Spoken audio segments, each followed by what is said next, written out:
राजेश पाटील निवडून आल्यानंतर ते माझ्या मागे लागले. 3 वर्षात या पठ्ठ्यानी माझ्याकडनं 1600 कोटी रुपये आणले. 1600 कोटी ही लिस्ट आहे. आमदार कसा असावा तर ते असा असावा. काही जास्त बोलणार नाही, चिडणार नाही.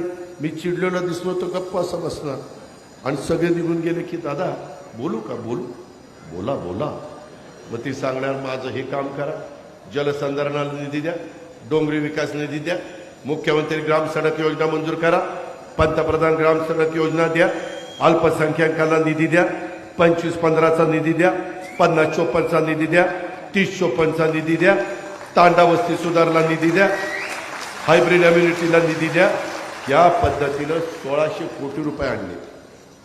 3च वर्ष मला मिळाली. तुम्ही उद्याच्या 5 वर्षाच्या करता यांना निवडून द्या. आमचं सरकार आणा, तुमच्या हातात आहे. तुम्ही संधी द्या.